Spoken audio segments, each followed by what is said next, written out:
My name is Shazanne Chu, Canadian Club Toronto President and your host. Canada's financial sector faces a paradox. While stable and well-regulated, it remains concentrated with tremendous opportunity for productivity growth and innovation. Today, our guest of honor joins us to explore these important topics and how we can better support competition, modernization, and long-term economic resilience. Before I introduce her, I want to acknowledge that these civic-minded conversations are made possible by our partners and sponsors. Thank you to TD Bank, our sponsor today. We are grateful to our season sponsor, the Canadian Bankers Association, our official airline sponsor, Air Canada, and to Canada's Forest Trust for helping us reduce our carbon footprint by planting smart forests in our honor.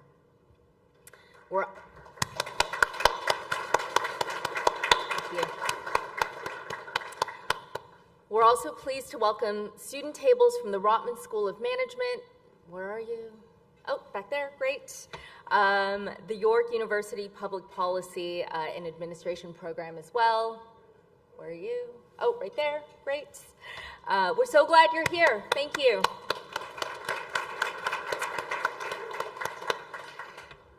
We also appreciate it when you post about our event, so I invite you to share today's conversation on your favorite social media channels. And I'm sure you'll have lots of questions about the future of our financial sector, so please use the question cards on your table and we'll share them with today's moderator. For those joining us remotely, please use the Submit a Question button that is on your screen, and our team will keep an eye out for them to hand to our moderator. Now it is my pleasure to introduce Carolyn Rogers, Senior Deputy Governor of the Bank of Canada.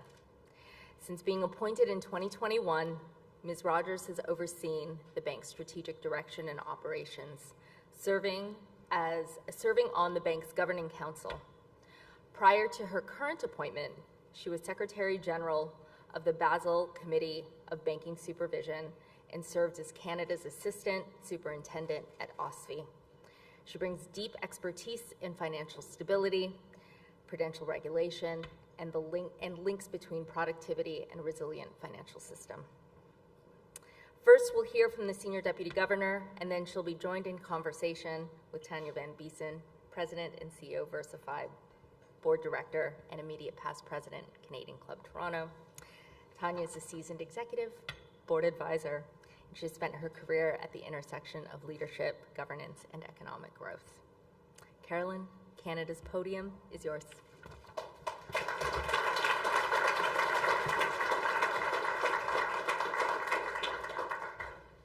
Thank you, Shazanne. Thank you to the Canada Club of Toronto. And thanks to all of you for being here. You're always glad when you're giving a speech that people show up, and I'm always particularly glad when it's a breakfast speech on a kind of cold fall day. And before I get started, how about those Jays? Go Canada. So I'm going to start today's speech back at another breakfast speech I gave last March in Halifax. And it was on Canada's urgent need to improve productivity. At that speech, I said that instead of thinking about productivity as some obscure economic statistic, we need to all think of it as a reflection of our collective ability to improve living standards, drive growth, and remain resilient in a fast-changing world. I also stressed that improving productivity in Canada is a shared responsibility, one that belongs to both the private and the public sector. That speech seemed to add a little fuel to a fire, a debate that's been going on for a long time in Canada about how to best shake off our productivity slump. About a year later, that debate took on even more urgency when a new U.S. administration implemented a series of trade policies that represent a massive economic shock to our economy.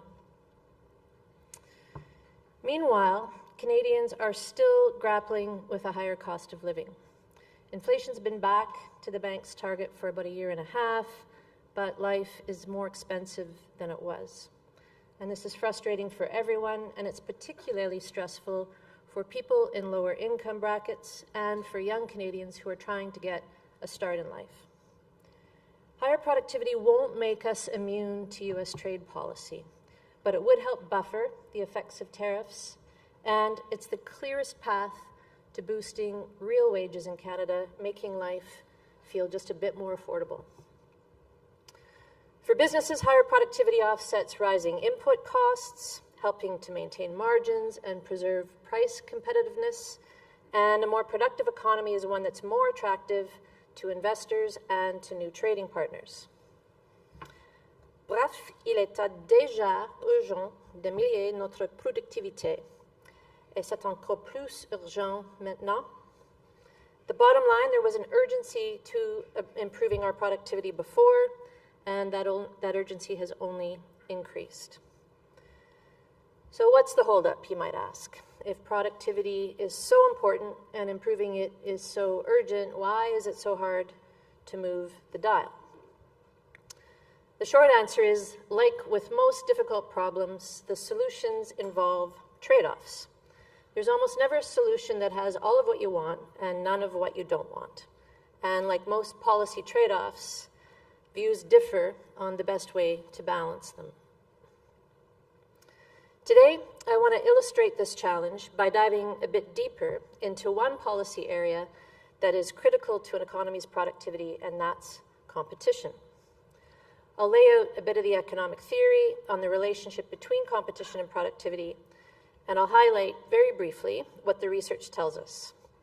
And I'll explain some of the trade-offs that emerge when you set out to improve competition in your economy. And I'm going to try and make this all a bit more real by talking about competition in a sector that the Bank of Canada pays a lot of attention to, and that's the financial sector. Now, the idea that competition can improve productivity is fairly intuitive. We seem to like our hockey analogies these days, so you could think of it this way.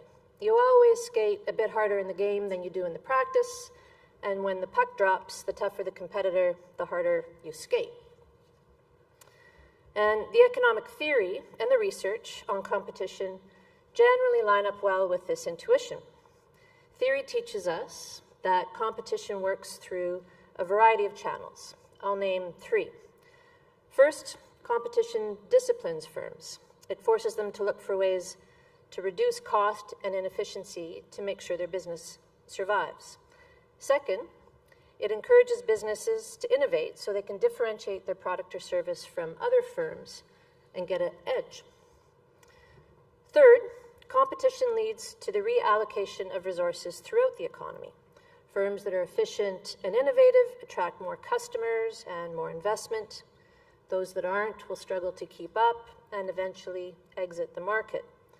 The result is that resources are continually allocated to their highest and most productive use. And research provides lots of empirical evidence to support this theory. Studies from Stats Canada, OECD, the IMF find that when markets become more competitive, whether through deregulation or trade liberalization or competition enforcement, firms tend to become more efficient, adopt technology faster, and innovate more. Firm-level studies reinforce this. The bank's own research highlights how important a dynamic business environment is to an economy's productivity. An environment where underperforming firms continually exit the market and resources are reallocated to new, more productive firms. Another insight from research is that for the overall economy, competition can matter more in some sectors than it does in others. For example, productivity gains in sectors that provide intermediate inputs to other sectors can lead to larger gains throughout the economy. This is particularly true in what we call network sectors, those that serve everyone. Think of telecommunications, energy, or transportation, for example. Canada's own Competition Bureau recently commissioned research in just this area, and the results are compelling. Competition also affects investment. another critical ingredient for productivity. If a market's highly concentrated, dominant firms may have the resources to invest, but they may lack the incentive to do so. On the other hand, too much competition in a sector can also lead firms to underinvest or cause market gaps. Think of sectors that require a big upfront investment or prolonged high levels of investment. Pharmaceuticals would be a good example here. The relationship between competition and investment is often illustrated with an upside-down U. Investment increases as markets become more competitive up to an optimal point. Beyond that optimal point, more competition can hinder investment as firms become less profitable and start to constrain resources. We also know competition can result in market distortions and disruptions. New entrants come in, they challenge incumbents, they put pressure on long-established business models. While this can benefit consumers, it can also introduce risks. Rapid innovation can outpace regulatory safeguards, leaving consumers exposed to fraud or to predatory practices. And often the gains from disruptive competition or innovation aren't evenly distributed, particularly in the short term. And this can leave vulnerable populations behind. Finally, there are markets where the public good is not well served by open competition. In markets where universal access is important or where public health and safety are at stake, innovation is still important, but disruption can be a problem. Most of us would agree that leaving things like our education or healthcare entirely to open competition would not deliver the societal outcomes that we want. So, there you have the policy challenge. How to provide incentives to encourage competition while minimizing the disruptions that often come with it. An economy with too little competition will lag in innovation and efficiency, and it'll struggle to attract investment. An economy with too much competition can also have underinvestment, and it's also more likely to experience instability and market failures. Either way, it will damage productivity. Policymakers manage these trade-offs using a mix of legal, regulatory, and incentive-based tools. Competition law, for example, aims to keep the playing field level and reduce the abuse of market power. In industries like utilities or transportation where natural monopolies exist, regulation will be aimed at maintaining fair access and stable pricing. And where market forces alone may not be enough to attract or promote investment, incentive-based tools like tax policy, research grants, and protecting intellectual property are used. Now, of course, these tools have their own trade-offs, and their effectiveness can wane over time and distort markets as conditions change. New technology, innovation, and changing consumer preferences can upset competitive dynamics. Sometimes this takes years, sometimes it happens very suddenly. If policies designed to balance competition don't keep pace, they will create or exacerbate negative outcomes for consumers and for productivity. Now, that concludes the economics lesson. To make this all a little more relatable, I'd like to look at a sector of the Canadian economy that offers up a really good case study for many of the concepts and trade-offs I just described. The financial sector, and more specifically the banking sector, is a good example of a network sector that I described earlier. There's a big investment in shared infrastructure, and there's a network of players that compete and collaborate to deliver products and services. Almost everyone uses it, and it's critical to the smooth functioning of the economy. The banking sector facilitates the movement of money. It channels deposits into investments and loans that help businesses and the economy grow. So it's one of those sectors where gains in productivity should propagate to the rest of the economy. But it's also a sector where negative outcomes can also be magnified. So, It's a sector where policymakers should regularly ask themselves if we've got the level of competition right.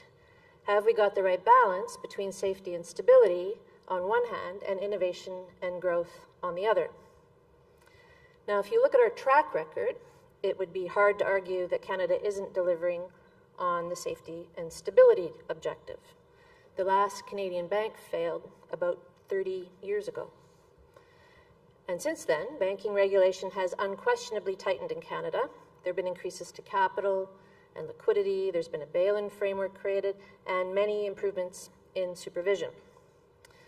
The proof, though, is in the results. Canada's banking system has performed well through a number of major economic shocks, including the global financial crisis and more recently the pandemic. Now, it would also be hard to argue on any objective measure that Canada's banking sector is anything other than an oligopoly. The 6 largest banks collectively hold about 93% of all banking assets. To state the obvious, that's a very high level of concentration. Canada's big banks are also consistently more profitable than their peers in most advanced economies. Now, high levels of profitability and even concentration aren't necessarily all bad. Profitability contributes to stability. As a former bank regulator, I can tell you that a bank that gets behind on its earnings is more likely to take on extra risk to try to make up that ground. And the concentration of Canada's banking sector is often cited as one of the main contributing factors to its stability. The relatively small number of players means the competitive pressure to take on additional risk is less, and it also makes supervising that risk a bit easier. However, many argue that this level of concentration has clear negative impacts on productivity, on innovation, on capital allocation, and on cost and consumer choice.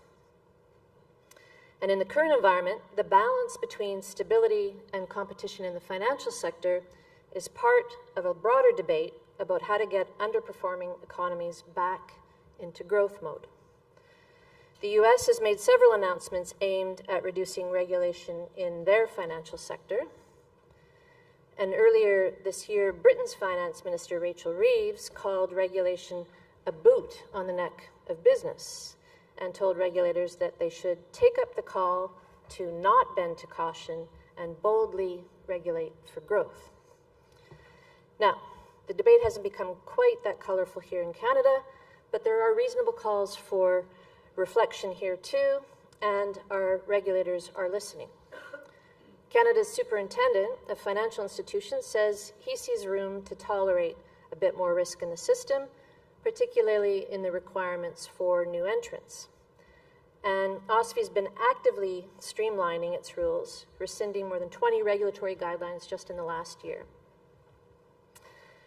Now, there are 2 important changes coming soon to Canada's financial sector that will help boost competition, and I want to take a minute to tell you about them. I'm going to start with a project called Real-Time Rail, which is a project designed to modernize our payment system. Canada is the only G7 country that doesn't have a real-time payment system. This means payments other than cash don't move directly from the sender's account into the receiver's account. You've probably noticed this. You pay a utility bill or make a payment on your credit card online, and you see the money come out of your account, but it doesn't show up in your utility account or on your credit card balance, maybe until the next day, sometimes even later. And that's because these payments currently settle on an overnight basis. Real-time rail will speed this up. It will allow businesses and consumers to move money directly and instantly any time of the day or night. And once it's in place, we'll be able to hook our fast payment system to those in other countries, which will make moving money across borders faster too. In addition to making payments faster, though, real-time rail will also make them more competitive by providing more companies with direct access to the payment system. Our current payment system, while we call it rails, I like to think of it as a highway that moves money around the economy. and that highway is currently restricted to a small number of regulated financial institutions. Other companies can only gain access to the highway by going through one of these other players. So, for example, if you're a technology firm and you've designed an application that makes payments faster or cheaper, before you can offer it to customers, you need to go find a bank partner that will give you access to the payments highway. And that partner will, of course, charge you for that service. Modernizing our payment system will allow more firms, including non-banks, to access the payments highway. Now, we need to ensure the highway remains safe and efficient, so firms that aren't regulated financial institutions need to register with the Bank of Canada and meet a core set of requirements under what's known as the Retail Payments Activities Act, the RPAA. The bank's role in supervising payment service providers under the RPAA started last month.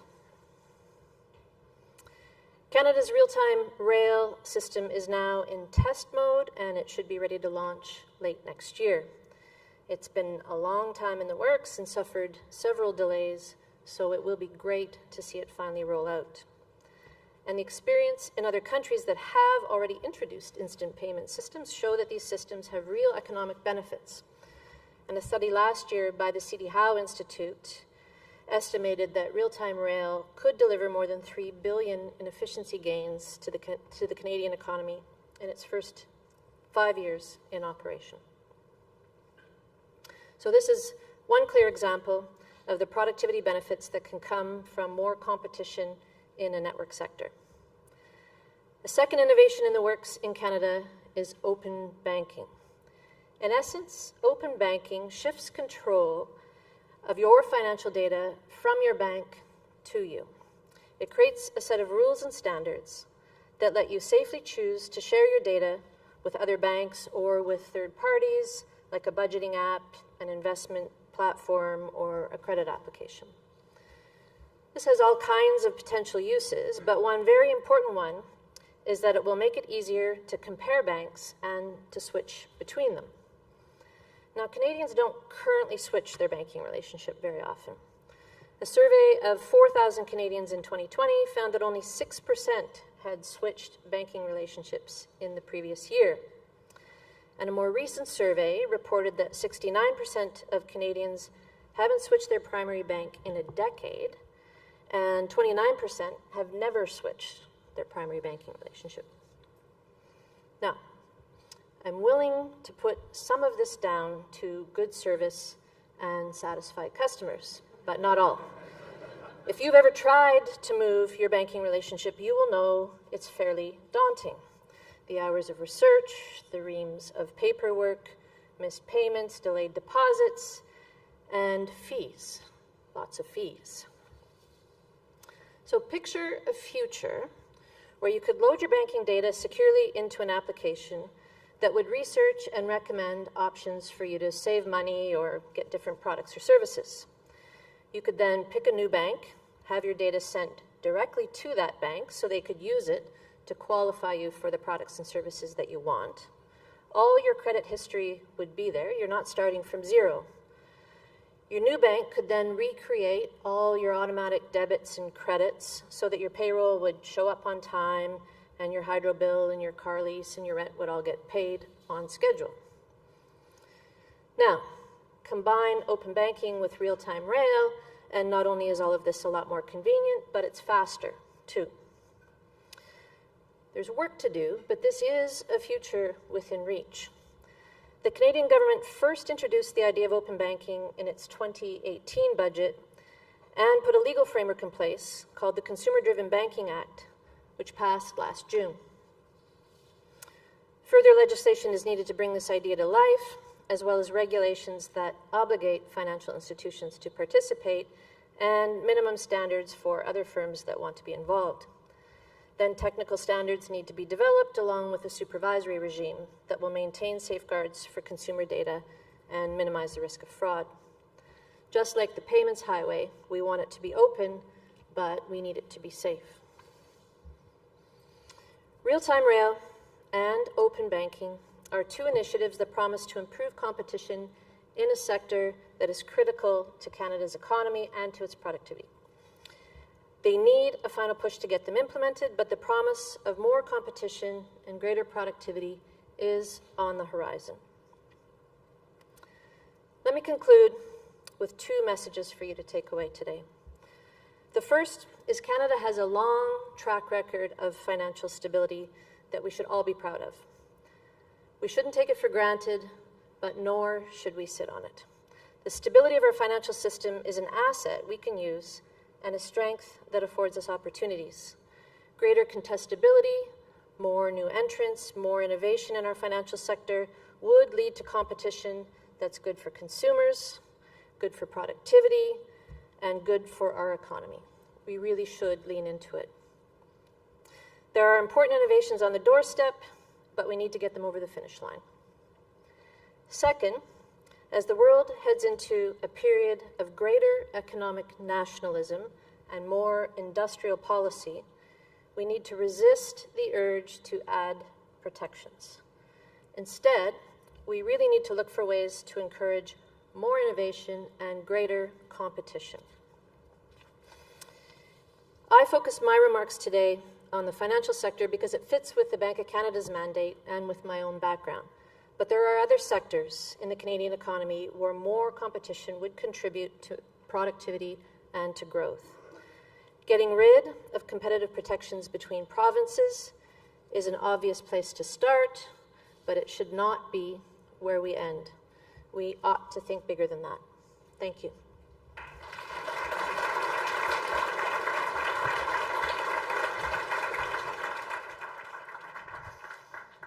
Carolyn, thank you. Thank you. This is a topic close to my heart. I will warn you, my eyes are watering, and at times I may be crying because of what we're going to talk about. I think it's Otherwise that, it could but just, okay. Thank you. Thank you for your remarks. And I will encourage everyone to jot down your questions. We will have people coming around the room to collect them, and we will do our best to reflect your questions through my questions. Okay. So let's just talk about productivity. You have talked about a productivity emergency in Canada. You talked about that last year. I think that was great because it did spur a lot of interesting discussion. You talked about some levers that we can pull on. Are there any others that you think we, not just the financial sector, but Canada writ large, all of our sectors, can pull on to advance our productivity? Yeah, I mean, I think that's the point. There's not one big thing. There's 100 little things we need to do. There's probably 5 or 10 big things, but there's 100 little things we can do. And often they're connected, so which is a good thing. It means it's a bit of a flywheel. As I talked about just in the speech, if you have competition, you usually have healthier business dynamism. You can attract more investment. Investment's critical for productivity. Your businesses are more motivated to train their employees, to invest in their business, to adopt technology. So there's a bunch of little things, but they're all connected. It's also really important, I think, to stress how much it's both a government policy and private sector. I often get asked, what needs to happen? What does the government need to do to make us more productive? And I mean, I think there are things the government needs to do. They need to create the conditions, but it is a joint responsibility. The government can set the conditions. Businesses need to invest to get to a more productive future for the economy. I just want to double click on that for a second. What are we afraid of? Like, what do you think we are afraid of in this country? Yeah, or is that even the right articulation of the problem? Yeah, I mean, this is, I think part of the problem is I think we're often compared to the U.S., which maybe isn't an entirely fair comparison. We have a lot of different structural differences in our economy. And then this topic of, is it something about the Canadian culture that holds us back, or I don't know. I mean, I do think we have probably been a bit complacent when you live next door to the biggest market in the world and you're rich with commodities that they need. And you've had an open and free trade agreement for years and years and years. maybe we got a little complacent and relied too much on that relationship, but we got a big dose of reality recently. But it's a good question. I mean, I always reflect on one conversation I had. It was actually when I was in Halifax, and we were talking to a young woman who had a technology platform for education, and she said when she was trying to sell it in Canada, the first question she often gets is, has anybody in the U.S. bought it yet? This is sort of seems like a backwards question to me. Interesting. Interesting. So we're going to focus on the financial sector. Can you say a little bit more about the financial sector's role in improving our productivity growth, or indeed the things that maybe the sector is doing to constrain it? Talk about both sides of the... Well, I mean, as I said, the financial sector in some sense is the plumbing of the economy. It moves money around, it channels savings into investments, so it's critical. And you want it to sort of be a smooth functioning. You don't want it to be sand in the gears of that system. So there's sort of two ways to think about it. Is as a sector, is it itself productive and competitive, and then is it enabling and productivity growth and investment across the economy? As I made the point in my speech, I think we could invite some more competition in segments of our financial sector. But we need to do it carefully and thoughtfully. The fact that we have a very stable financial system, which, you know, it needs to be contributed to a number of things, I should say, with our colleagues from the financial sector here. This is partly regulation. It's also partly a bunch of really well-managed firms that have managed their risk carefully and been good stewards of their organizations and of the Canadian economy. So I think the point I was trying to make is that should be something we see as a strength, not something that we should sort of guard and not be willing to change. So, when we think about competition in the financial sector, inevitably the topic of fintechs comes up. So can you talk a little bit about, I mean, we have been slower to scale fintechs in this country than in other markets. What barriers do you see on that horizon, and what is the role, again, of regulators and incumbents to work together to accelerate that progress? Yeah. Well, I mean, if you talk to fintechs, investment is something they'll tell you they need more of. But when it comes to regulation, I think one of the challenges is the way we're set up to regulate financial services in Canada is mostly entity-based. So you sort of define what kind of an entity you are. If you're a bank, you get a bank license from OSFI. If you're a credit union, you're provincially regulated.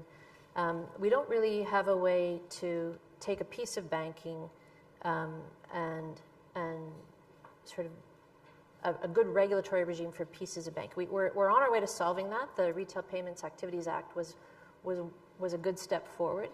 So now if you're a company that wants to offer payment systems and sort of become more competitive, more efficient in that area, you don't have to become a bank or be regulated like a bank just to offer sort of pieces of that value chain. So I think that will help. I think we have to get better at thinking about the activities versus the entities in how we regulate. And that puts us in a position to make a sort of more proportionate regulatory regime that's suited to the risk in that activity. So, okay, interesting. We have a question here from the audience. How do we streamline regulation supervision to foster competition, especially for smaller players? Yeah. Well, I mean, I think this is I mentioned in my speech, this is something that I think OSFI is giving lots of thought to. I'm not at OSFI anymore, so I'll just be careful. I can only speak at a high level to it. It's always a tough thing, this idea of proportionate regulation. You tend to design you're trained on one hand to be consistent, to treat everybody consistently and fairly, but then they also want to be treated proportionately, so it's always a balance. But I do think regulators around the world are turning their mind to this, and I know OSFI is for sure. This is a bit of a different question. How important is the role of law firms in advising financial services, and what is something they can improve upon? Oh, geez, you're right. That's a different one. I don't know that I have much to say on that. Do you want to call a friend on that? Yeah. They're important. They should give good advice. We did our best. No conversation these days would be complete without touching on AI. Mm-hmm. So can we talk a little bit about what you see the role of AI and digitalization playing in reshaping the Canadian financial sector? Yeah, I mean, there was a really interesting report out yesterday about how banks are using AI and where and what they see as the return on that investment. I mean, I think what I think about, I've started using AI too, probably everybody in this room has, and when I think about financial stability, what strikes me is it just makes everything faster, and it sort of encourages you to take some shortcuts and do things quickly, and just instead of thinking something through or going and researching it, you type it in and say, okay, well, that's good enough, that's close enough. Mm-hmm. And I think that's good in many, many things. Like, it's going to make us more efficient. It's when you're delivering service, you know, it's a way for people who are delivering service to have all kinds of information at their fingertips. They can give you faster, better answers. But it's going to speed up bad things too. And having managed through financial crises or problems before, I can remember thinking, I just need everything to slow down so I can think. So AI will, I think, accelerate the good things, but it's got the potential to accelerate some of the bad things too. So we do worry about that. Digitization to me is a bit different. I mean, really what we've been dealing with sort of for the last few years is the sort of digitization of information and knowledge and stuff. The next frontier in banking is the digitization of assets. So you see the Genius Act in the U.S. designed to regulate stable coins. I think that's probably the next frontier. I didn't have room for it in the speech, but I do think we need to be thinking here about getting a framework in place for stable coin issuers and making sure, again, like not thinking about financial services so much as entities, but in terms of services. So yeah, tokenization of assets, digitization of assets, I think, is the next frontier, and we should be. Europe's got legislation, the U.S. has got legislation. We need to have our own framework here. We have a question about stablecoin. How close do you think we are to regulation around stablecoin? Well, I know the government is working on it, looking closely at what the U.S. and Europe have put in place. So I don't think we're far. I think they're all over it. Okay. We have lots of questions. Also, not a complete picture if we did not go back to your opening comments about geopolitical tensions and the macro headwinds. So when you think about geopolitical fragmentation, rising protectionism, climate transition, how are you thinking about all of these things as you think about Canada's competitiveness, and what worries you most? That's a huge question.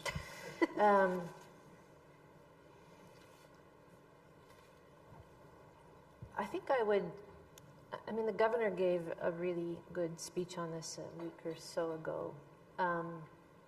And I think his key message for the business community was an important one, which is what we're dealing with now is not a cycle. So this is not going to go away. Don't hold your breath and hide under the table and think, let me know when this is over and I'll go back to doing business. There's an enormous amount of uncertainty right now, and I think that's very understandably a difficult environment to invest in. But that probably is exactly what we need to do, is to sort of figure out how much of this uncertainty is sort of a permanent level of uncertainty that we're all going to live with for at least the foreseeable future. We've got a structural break in our economy. We're not going back to completely free trade with our largest trading partner. So we need to sort of reckon with that. And the only thing, if we don't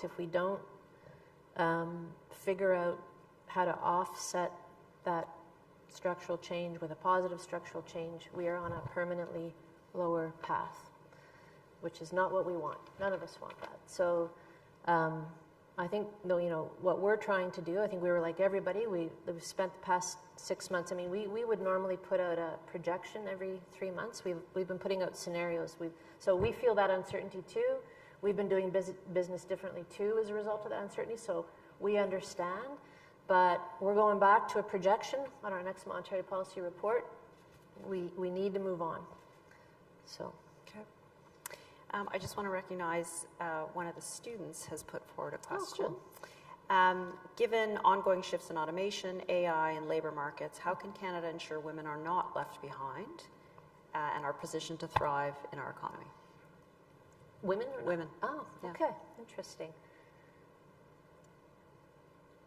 I hadn't thought of those things as affecting genders very differently. I'm guessing the student is studying that, so that would be very interesting to talk to. Don't know.